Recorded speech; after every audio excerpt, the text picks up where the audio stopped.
ট্রেনের কামরাটা পুরোটাই ফাঁকা। তবে একটু আগে যে লোকটা হাত বাড়িয়ে সুজয়কে টেনে উঠতে সাহায্য করলো, সে একটা কালো চাদর দিয়ে তার মুখটা ঢেকে রেখেছে। সুজয় গিয়ে বসলো সেই লোকটার সামনের সিটে। এই দিকটায় যে হারে ঠান্ডা পড়েছে, তাতে করে এত রাতে কেউ বাইরে বের হবে না, এটাই স্বাভাবিক। তাই ট্রেন এত ফাঁকা কেন, এমন অবান্তর ভাবনা মাথায় আসা অনুচিত। কি বলেন মশাই? কালো চাদরের মধ্যে থেকে অপরিচিত সেই লোকটা ধরা ধরা সুরে বলল, হ্যাঁ, সে তুমি ঠিক বলেছ। তবে এত রাতে তুমি বা কেন হঠাৎ এই ট্রেনে উঠতে গেলে?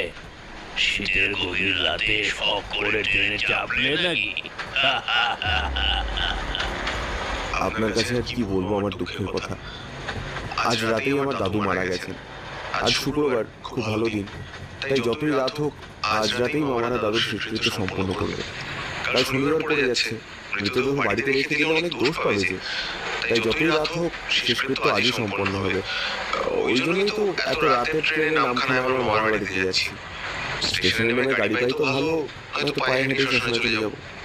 সবটা শুনে সেই চাদর মুড়ি দেওয়া লোকটা কেমন যেন গম্ভীর ভাবে বলে উঠল, দাদু মারা গেছে বলে আজ এত শীতের রাতেও তড়ি ঘড়ি মামার বাড়িতে ছুটে যাচ্ছ?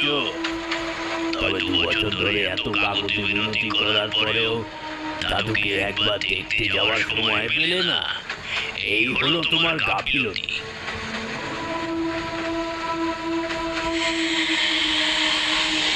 2 বছর ধরে দাদু আমাকে দেখতে চেয়েছে, অথচ আমি নানান কাজে তাকে মামার বাড়িতে যেতে পারিনি। তবে এই কথাই অপরিচিত লোকটা কিভাবে জান? আশ্চর্য। তারপর সুজয়ের সামনে বসে থাকা লোকটাকে গম্ভীর ভাবে জিজ্ঞেস করলো, হ্যাঁ, অনেকদিন ধরেই দাদু আমাকে দেখতে চাইছিল, তবে কোনোভাবেই সময় বের করে মামার বাড়িতে আসতে পারিনি, এই কথা সত্য। কিন্তু মশাই, আপনি এসব কথা কোথা থেকে জানলেন? জানি জানি, আমি সব কথা জানি। কারণ এসব কথা তোমার দাদুই আমার কাছে বলেছে। আমি তোমার দাদুর বন্ধু। আমরা একসাথে কলকাতায় ফলের ব্যবসা করতাম। মাস 2 আগে তোমার দাদুকে দেখতে গেছিলাম, তখন এসব কথা প্রহ্লাদ আমাকে শুনিয়েছিল। চলো, আজ আমিও যাচ্ছি তোমার সঙ্গে। তোমার দাদুর শেষ কৃত্যে আমিও উপস্থিত থাকবো। কথাগুলো শুনে সুজয় কিছুতেই বিশ্বাস করতে পারল না। তার সামনে সবটা কেমন যেন গুলিয়ে এলো। সুজয় মনে মনে ভাবলো, ওটা পাগল নাকি? এত রাতে ট্রেনে উঠে বলছে উনি নাকি আমার দাদুর বন্ধু, আর এমন ভাবে চাদর মুড়ি দিয়ে বসে আছে যে বোঝাই যায় না ভালো মানুষ নাকি ছিনতাই বাজ।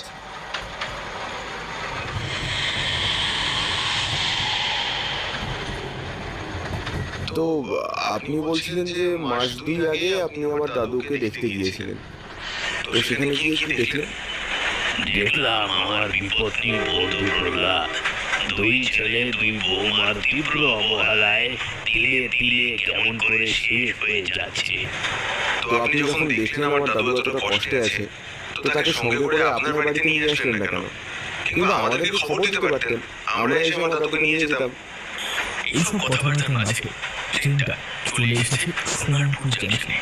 ট্রেনের লাইন পরিবর্তনের কারণে ভিতরে চলতে থাকা টিউবলাইটগুলো হঠাৎ নিভে গিয়ে ক্ষণকালের জন্য সমগ্র ট্রেন জুড়ে নেমে আসে বিস্তীর্ণ অন্ধকার। বাইরের আকাশে তখন কেউ সম্মুখের কাছ থেকে চাঁদ উঠেছে, চারিদিক একেবারে নিস্তব্ধ। এমন সময় হঠাৎ সুজয়ের পকেটে সুজয়ের মোবাইলটা বেজে ওঠে। সুজয় ফোনটা রিসিভ করে বলে, হ্যাঁ বলো। ফোনের উপর থেকে বড় মামার বলার কণ্ঠস্বর ভেসে আসে,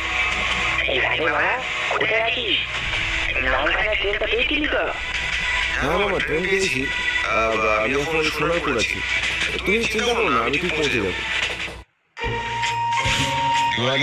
सब साफ कर देना।